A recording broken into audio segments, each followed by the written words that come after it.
लोकसभा चुनाव से पहले कांग्रेस को झटका लगा है। महेंद्रजीत सिंह मालविया अब बीजेपी का दामन थामेंगे। अब कांग्रेस साला कमान भी सक्रिय हो गया है। बांसवाड़ा जिले के तीनों विधायकों को जयपुर बुला लिया गया है। पूर्व मुख्यमंत्री अशोक गहलोत ने तीनों विधायकों को जयपुर बुलाया है। बांसवाड़ा विधायक अर्जुन सिंह बामनिया जयपुर के लिए निकल चुके हैं, तो वही घाटोल विधायक नानालाल निनामा जयपुर के लिए रवाना हो गए हैं। कुशलगढ़ विधायक रमीला खड़िया भी जयपुर के लिए रवाना हो चुकी है। दोपहर तक तीनों कांग्रेसी विधायक जयपुर पहुंचेंगे। पूर्व सीएम अशोक गहलोत से मुलाकात करेंगे और मुलाकात के बाद गहलोत प्रेस कॉन्फ्रेंस कर सकते हैं। तो महेंद्रजीत सिंह मालविया के जाने के बाद अब ये तीनों नेताओं को बुला लिया गया है।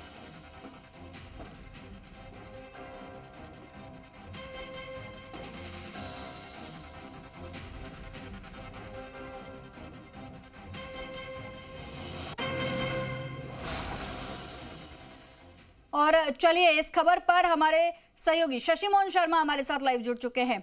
शशि, बड़ा झटका वागड़ में कांग्रेस के लिए। 2 बार मंत्री रहे महेंद्रजीत सिंह मालविया, जहां पर दामन थामने जा रहे हैं बीजेपी का। लोकसभा चुनावों को अगर मद्देनजर रखें तो कांग्रेस कितनी कमजोर होती अब नजर आ रही है।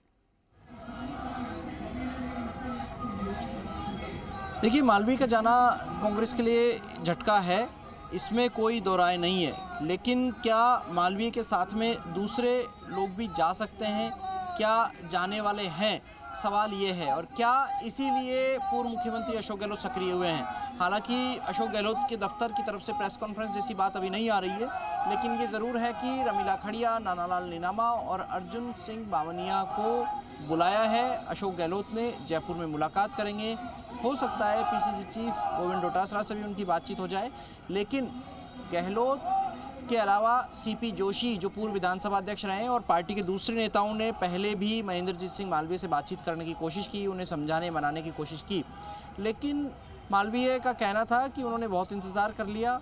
उन्होंने पिछली सरकार में मंत्री बनने के लिए भी 3 साल तक इंतज़ार किया। इस बात की भी पीड़ा थी, नेता प्रतिपक्ष नहीं बनाया, ये बात भी उनको अखर रही थी। और इससे भी आगे बढ़कर पिछले दिनों नेता प्रतिपक्ष का जब निर्धारण हुआ, उससे पहले मालवीय कुछ दिन दिल्ली रहे, पार्टी आलाकमान से मिलने की कोशिश की, लेकिन उन्हें अपॉइंटमेंट तक नहीं मिला। इस बात को लेकर के भी नाराज़गी थी। आपको ध्यान होगा कि जब हिमंता बिस्वा शर्मा कांग्रेस में थे और जब उन्होंने छोड़ी थी, तो उनकी भी ऐसी कुछ पीड़ा थी कि उन्हें मिलने के लिए अपॉइंटमेंट तक नहीं दिया गया और उन्होंने पार्टी छोड़ दी।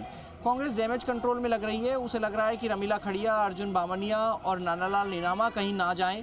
और महेंद्रजीत सिंह मालवीय के जाने से क्या स्थिति होगी, बांसवाड़ा डूंगरपुर संसदीय क्षेत्र पर क्या असर पड़ेगा, लोकसभा चुनाव में पार्टी को क्या रणनीति अपनानी चाहिए, और क्या पार्टी बीएपी यानी भारतीय आदिवासी पार्टी के साथ में कोई कोएलिशन, कोई अलायंस कर सकती है।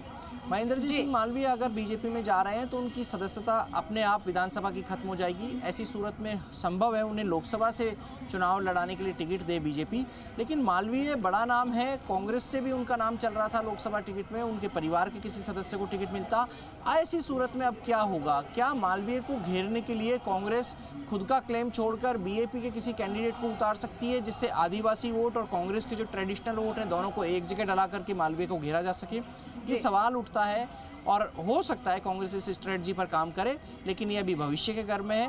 फिलहाल मालवीय के जाने के बाद कुछ और नेता भी कतार में हो सकते हैं। एक पूर्व मंत्री हैं, वो भी कतार में बताए जाते हैं। यहाँ पर एक सवाल ये भी है कि तीन जो विधायक है उन्हें तो बुला लिया गया है जयपुर, लेकिन इस बीच जो नाम सामने आ रहे हैं, खिलाड़ी लाल बैरवा का नाम सामने आ रहा है, लालचंद कटारिया का नाम सामने आ रहा है, उनका क्या?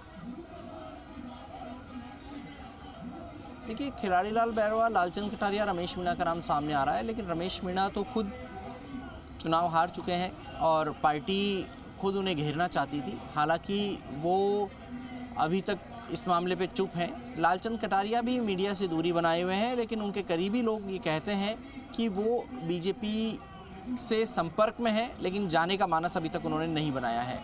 लालचंद कटारिया के जाने से पहले क्या विजयपाल मिर्धा और रिचपाल मिर्धा, जो लालचंद कटारिया के रिश्तेदार हैं, विजयपाल मिर्धा लालचंद कटारिया के दामाद हैं और रिचपाल मिर्धा उनके समधी हैं, क्या वो बीजेपी से जुड़ सकते हैं? सवाल ये है। और अगर वो बीजेपी से जुड़ रहे हैं तो क्या नागौर से मिर्धा परिवार के किसी चेहरे को पार्टी टिकट देगी? क्या फिर से ज्योति मिर्धा के ऊपर दाव खेला जाएगा लोकसभा चुनाव में, या विजयपाल मिर्धा रिछपाल मिर्धा को टिकट दे सकते हैं? हालांकि रिछपाल मिर्धा खुद कहते रहे हैं कि वो अब सक्रिय राजनीति में नहीं आना चाहते हैं।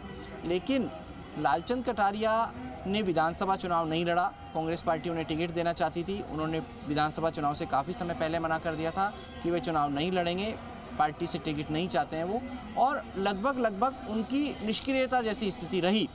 पार्टी ने यहाँ से लालचंद कटारिया को टिकट देने की मंशा जताई, लेकिन उन्होंने मना कर दिया। उसके बाद में वो निष्क्रिय भी रहे। उनके कई समर्थक पार्षद रहे, नगर निगम के राजू अग्रवाल, वो लालचंद कटारिया के नज़दीकी माने जाते हैं। वैशाली नगर ब्लॉक कांग्रेस से जुड़े हुए कई चेहरे जो लालचंद कटारिया के लिए ही काम करते थे वो बीजेपी में जा चुके हैं। पार्षद राजू अग्रवाल बीजेपी में जा चुके हैं।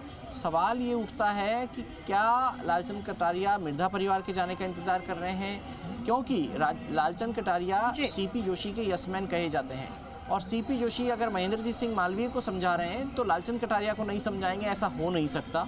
और अगर सीपी जोशी मना रहे हैं, लालचंद कटारिया को बता रहे हैं, समझा रहे हैं, तो क्या उनका असर होगा और कितना असर होगा ये भविष्य के गर्भ में है। लेकिन बिल्कुल शशि, तो यसमैन कहे जाते हैं तो हाँ की तरफ जाएंगे या ना की तरफ, ये अब देखना होगा। शुक्रिया आपका इस पूरी